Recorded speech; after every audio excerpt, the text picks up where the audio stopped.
আসসালামু আলাইকুম। বিএনপি কিন্তু মাহফুজ আলমের থেকে মুখ ফিরিয়ে নিল। এখন বিএনপি স্পষ্ট ভাষায় বলে দিতেছে যে সরকারের যে উপদেষ্টা আছে এটা এনসিপির দুইজন, এক হইতেছে মাহফুজ আলম আর হইতেছে আসিফ মাহমুদ সজীব ভুইয়া। মাহফুজ আলমের কিন্তু বিএনপিতে যোগ দেওয়ার একটা কথা রয়েছিল। আপনারা যদি লক্ষ্য করে দেখেন, এই 10 মের পরে থেকে কিন্তু মাহফুজ আলম এবং এনসিপি যেভাবে জামাত এবং শিবিরের বিরুদ্ধে একটা দায় চাপানোর একটা যে রাজনীতি শুরু করেছিল, এর পেছনের যে উদ্দেশ্যটা ছিল আমি আগেই বলেছি যে মাহফুজ আলম বিএনপিতে যোগদান করবে। হ্যাঁ, এটা একটা 100% শিওর ছিলাম যে বিএনপিতে মাহফুজ আলম যোগদান করবে, কিন্তু বিএনপি কিন্তু এখন মাহফুজ আলমকে আর দলে নেবে না।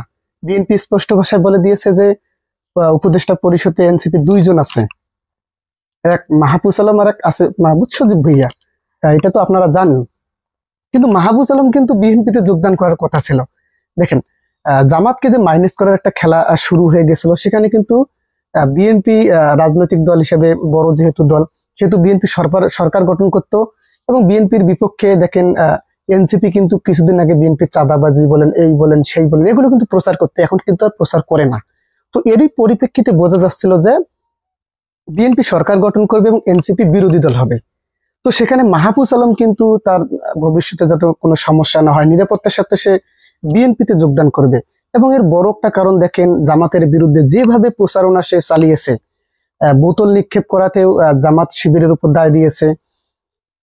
বিভিন্ন এই যে রাজাকার ইস্যুতে হঠাৎ করেই দেখেন এই রাজাকার রাজা তুমি কি আমি কি, রাজাকার রাজাকার, এই স্লোগানে কিন্তু বাংলাদেশ স্বাধীন হয়েছে, এতে অস্বীকার করার কিছু নেই।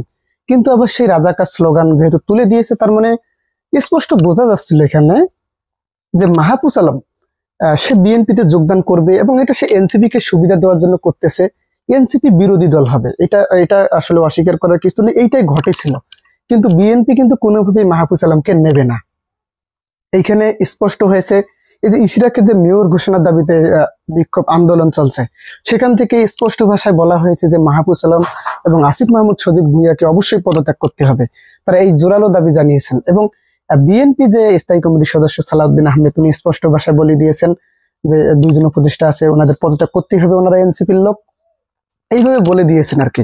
তো এখন কিন্তু বিপদে ঘেরা ফেলে পড়ে গেছে উপদেষ্টা মাহফুজ আলম, এখন কোন দিকে যাবে? উপদেষ্টা মাহফুজ আলমের আপনারা জানেন ইতিমধ্যেই ওনার অনেক ছবি বের হয়েছে শিবিরের সঙ্গে, উনি শিবিরের সাথে ছিলেন, এটাও শোনা যায়। কিন্তু যাই হোক, ক্ষমতার লোভে কেউ আসলে নিজের পিতামাতাকেই চেনে না, আরো তো দল। তো সেখান থেকে কিন্তু মাহফুজ আলম 100% আমরা শিওর নিয়ে ধরেছিলাম যে মাহফুজ আলম বিএনপিতে যোগ দেবে। উপদেষ্টা পরিষদ থেকে যখন উপদেষ্টা পরিষদের যখন কার্যক্রম শেষ হবে, তখন মাহফুজ আলম বিএনপিতে যোগ দেবে। কিন্তু বিএনপি তো সোজাসুজি বলে দিল যে মাহফুজ আলমকে আমরা নেব না। বিএনপি স্পষ্ট ভাষায় বলে দিয়েছে এখন এনসিপিতে নেওয়ার একটা সম্ভাবনা আছে। হয়তো মাহফুজ আলমের এটা একটা চাল বিএনপির পক্ষে যাওয়ার।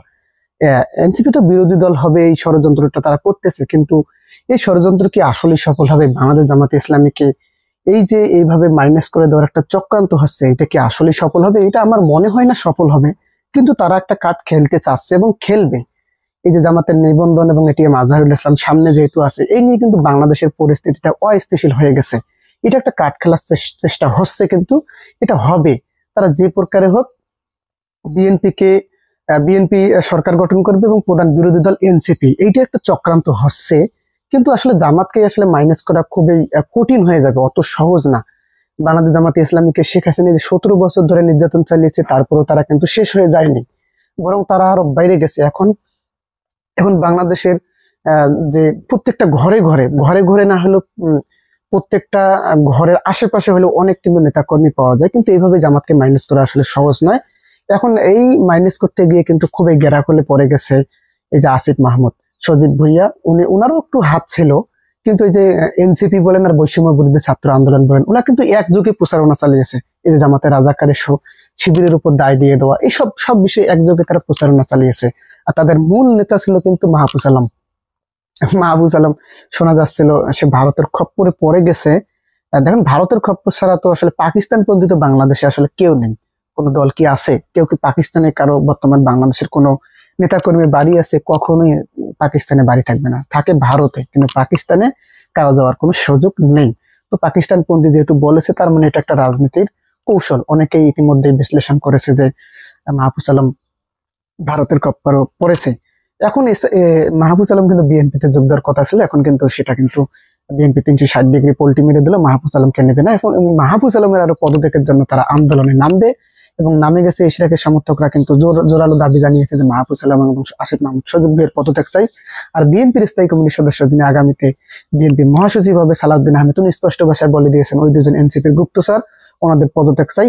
এবং তাছাড়া কোনোভাবেই নির্বাচন বলেন না যাই হোক বলেন, ওনাদের তো দাবি এটা সফল হবে না। তো আসলে বিএনপির যে ঘড়ি পোল্টি মারলো মাহফুজ আলমের বিপদ, এ বিষয়ে আপনার কি মনে হয় অবশ্যই কমেন্ট করে জানাবেন। ধন্যবাদ, আসসালামু আলাইকুম।